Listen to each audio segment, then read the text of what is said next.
I would like people to be able to experience seeing Magnus working through me. At this part of the evening we have a demonstration where spirit talk through the medium. Yeah, I think I probably became aware of Magnus. Must have been about when I was about 3 or 4 years of age. You will be so kind as to give me the sound of your voice. Hello, Magnus. 1, 2, 3, 4, 5, 6, 7. Thank 8. you, my dear boy. How are you doing? All right. I am, of course, as always, my friend, very well. That's very good. You will be so kind as to make formal introduction. Certainly. Ladies and gentlemen, I would like to introduce you to our friend Magnus. Good day to you, my friend. Yes. If it is so your wish, let us proceed in the usual manner. Thank you. I don't have a belief in God, I have an acceptance of God. God is love. That is what God is. It is not some great white bearded being that sits in judgment upon a cloud staring down at his disobedient creation. It is not some great monster that sits upon a throne in judgment of all life. God is love.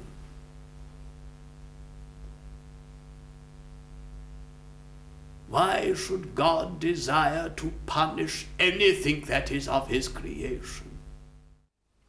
I didn't become a medium, I was born a medium. God gave me a gift. I've been fortunate enough in my life to realise what I'm supposed to do with it.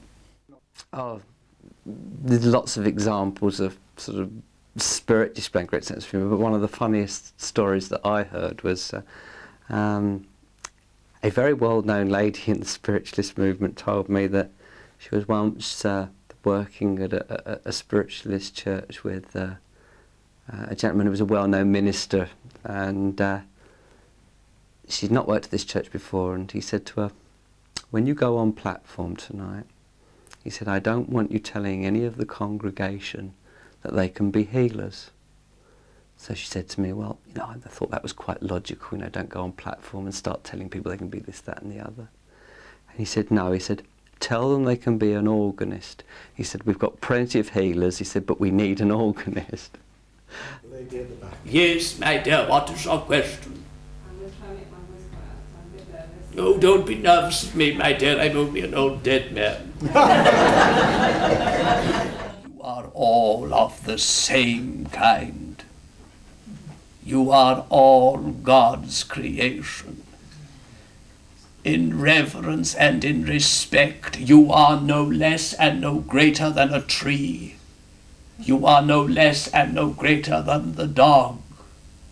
You are no less and no greater than a person whose skin, language, gender, or sexuality is different to your own. Within the eyes of God, within the eyes of creation, you are all equal. Although I'm not totally averse to the idea we're working with scientists, when they come into the area of mediumship and the study of communication with spirit, you know, they can come in and work in cooperation within my circle or our circle. They're not going to come in and start dictating, well, we do this and we do that. You don't dictate terms to spirit. You listen and you follow their guidance. Science with God is of the greatest of value. Science without God is valueless. You live in a system, you understand this, yes? A system that has been called civilization, which of course, I suppose if you look from the outside, is rather laughable.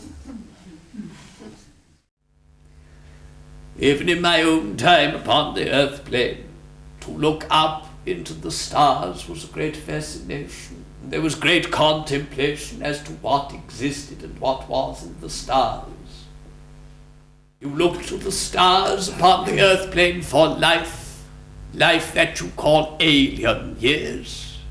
Come, you may speak with me. And yet, I would dare to suggest that 80% of the life on your own world is alien to you. Very true.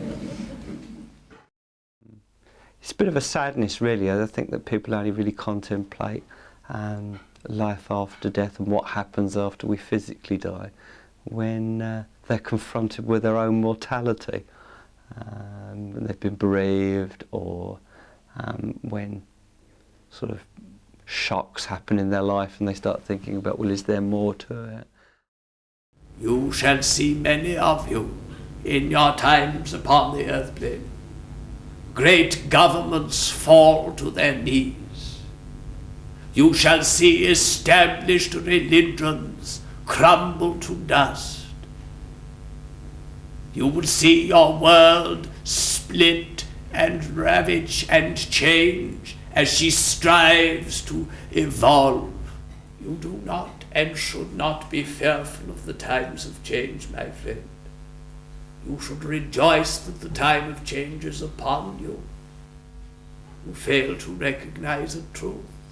That transition to our side of life is an inevitability. Just as you are born to your world, so you are born to our world. That is a truth undeniable. But you look to our side of life for the spiritual paradise. Underneath the grime and the negativity and the cloud is the paradise that you search for.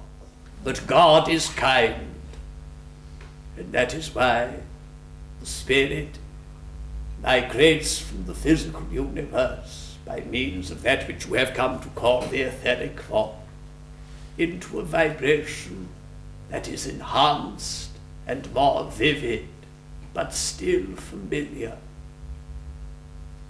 It is the place where the vast majority of migrating souls, spirit, do have reunion with their loved ones and family. I have been asked on many occasions, but what's the point of it all?